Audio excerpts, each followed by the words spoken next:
જય શ્રી કૃષ્ણ મિત્રો, welcome to my vlog. Subscribe કરવાનું ના ભૂલતા, શેર અને લાઈક કરી દેજો. સવારે ઉઠી ગયા હતા અને આપણે કરી લીધા હતા દીવાબત્તી. તમે બધા પણ સવારે ઉઠીને પહેલાં દીવાબત્તી જ કરતા હશો. મારી આદત છે ઉઠીને સૌથી પહેલાં ફ્રેશ થઈને દીવાબત્તી કરવાની. અને એ બધું કર્યા પછી આપણે બનાવીને ચા. એક સાઈડ ચા બનાવતા હતા અને બીજી સાઈડ મારે હમણાં ક્લાસ જવાનું હતું, તો ઉતાવળ હતી, થોડીક લેટ થઈ ગઈ હતી, એટલા માટે ઉતાવળે ફૂલ ગેસ ઉપર ચા બનાવી લીધી અને ચા દૂધ પીને આપણે જવાના હતા ક્લાસીસ. ચા દૂધ પી લીધું હતું આપણે. ક્લાસ માટે રેડી થઈ ગઈ હતી ને હવે ક્લાસ માટે નીકળતી હતી. તો જો મિત્રો, કોઈ નથી રસ્તા ઉપર, એટલું વહેલી હું ક્લાસ માટે જાઉં છું. સુમસાન રસ્તો છે, તમે જોઈ શકો છો. સવારે સવારે ક્લાસીસ જાવું આમ ગમે છે અને આમ નથી ગમતું. ક્લાસે પહોંચી ગઈ હતી, હજી કોઈ નહોતું આવ્યું, સર પણ નહોતા આવ્યા. ક્લાસેથી આવી ગઈ છું અને હવે આપણે કરશું ઘરનું કામકાજ. મમ્મીએ માથામાં મહેંદી નાખી હતી અને કપડાં ધોતા હતા.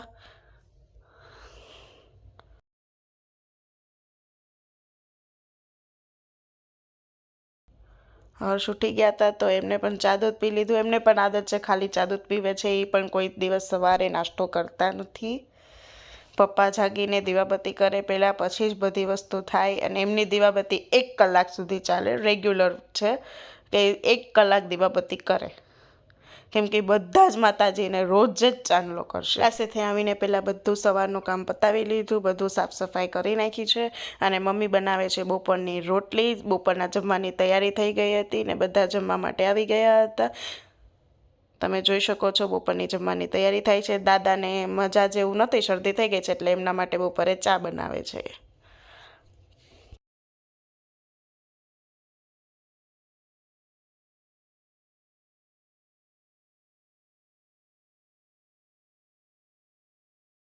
મિત્રો, આજે જમવામાં બપોરે છે રોટલી, ગરમા ગરમ રોટલી, મગનું શાક, છાશ ને દાદા અને હર્ષ બંને જમવા માટે બેસી ગયા છે. હું બંનેને જમવાનું દેતી હતી.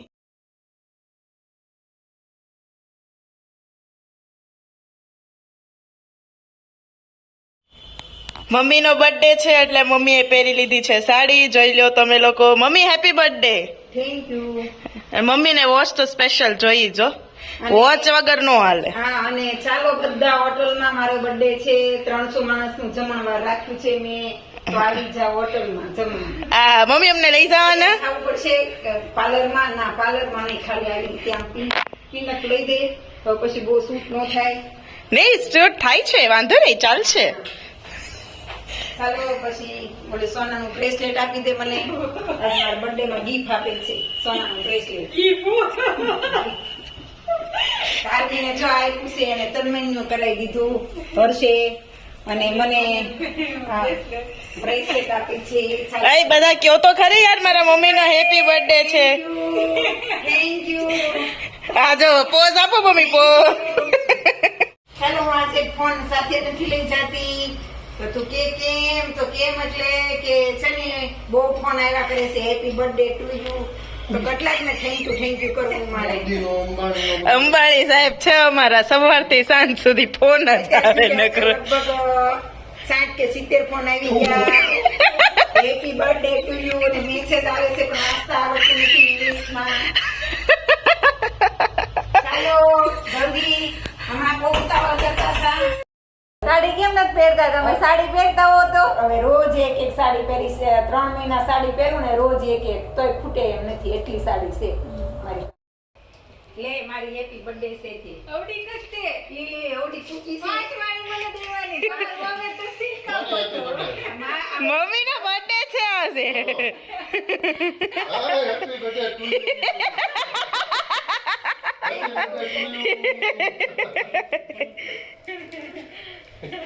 વાહ ભાઈ વાહ. આ બધા વૈયા બધા મગી જાય ને તો બર્થડે માં. આવી જાઓ બધા હોટલમાં, સરસ તૈયાર થઈને આવજો. અને ત્યાં આપણે છે ને ડાન્સ પ્રોગ્રામ રાખેલો. તમે કેમ ડાન્સ કરશો? હું તો સરસ કરીશ. હરે કૃષ્ણ. હરે કૃષ્ણ કરો. શું ખાવા આપી છે બીજી દિવસ. To you. Thank you. આ હો લ્યો બસ. લ્યો ગિફ્ટ કયો આ ગિફ્ટ તમારું બર્થડેમાં થેન્ક યુ. इससे ही तो खुशी मिलती है सबको खुश देख के સામેવાળા ફ્રેન્ડના ઘરે બિકોઝ મારા ઘરે કોઈ હતું નહીં તો બસ ટાઈમ પાસ કરવા આવી હતી, થોડોક ટાઈમ સ્પેન્ડ કરવા આવતી હતી.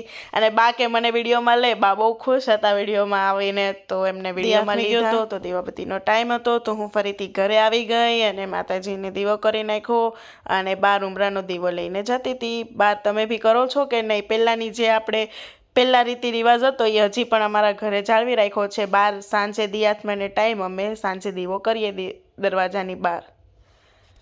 તો બસ જો એ સાઈડ મારી બુક્સ પડી હતી, હું સ્ટડી કરતી હતી અને હવે રસોઈ બનાવવાનો ટાઈમ હતો. હર્ષ આવી ગયા હતા તો અમે બંને જોડે રસોઈ બનાવતા હતી કે મારે ગાંઠિયાનું શાક ખાવું છે તો એમની માટે ગાંઠિયાનું શાક કરતા હતા. એ કે હું બી તારી હેલ્પ કરું, ચાલ એટલે ફટાફટ થઈ જાય અને ફ્રી થઈ જઈએ.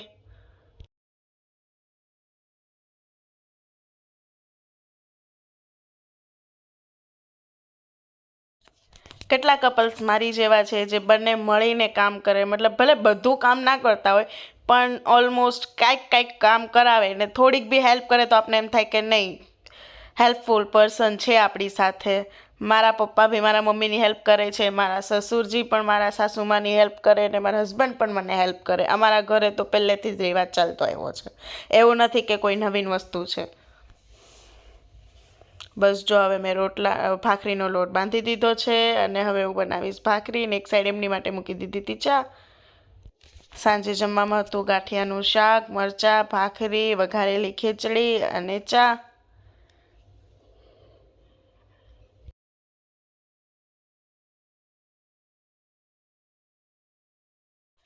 આજે તો અમે બંને જ હતા તો બે જલ્દી જમી લીધું હતું અને હવે હું જમીને બધું કામ કરતી હતી. પહેલાં વાસણ ઉટકવાના હતા ને પછી કચરા પોતા કરવાના હતા. બધે એકલા હોય એટલે બધું કામ એકલાને જ કરવાનું હોય તો બધું હું કામ કરતી હતી.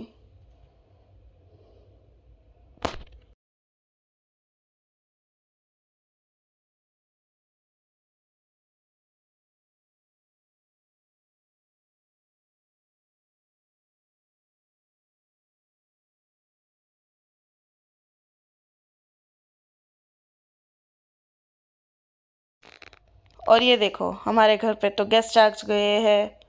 પપ્પાની બહાર ગયા હતા તો એ મહેમાન લઈને આવ્યા હતા તો મહેમાન જોડે હું બેઠી હતી, બધાના માટે ચા પાણી કર્યા અને પછી બેઠા હતા.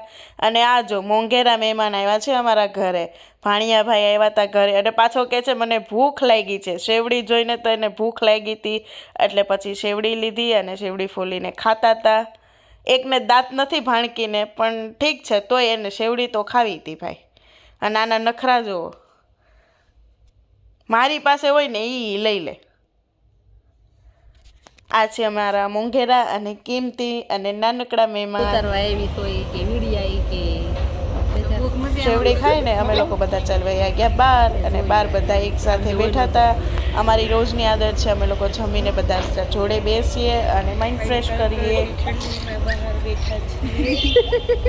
શેવડીની મોજ લઈ લીધી છે પછી તો એ મોજે મોજ ને દરિયા આવું બહુ પાડે. હા તો જો એ ગુંગડા વળીને આ ઠંડી કડકડતી ઠંડીમાં મી નાના વરાસાથી મોટા વરાસા બોપલા ઓઢવા પડે. ચલો બાય બાય. हमारा वीडियो के होता तो બાય બાય. मैं ओडी रही अच्छी સબસ્ક્રાઇબ કરવાનું ભૂલતા નહીં. બાય બાય, આવજો.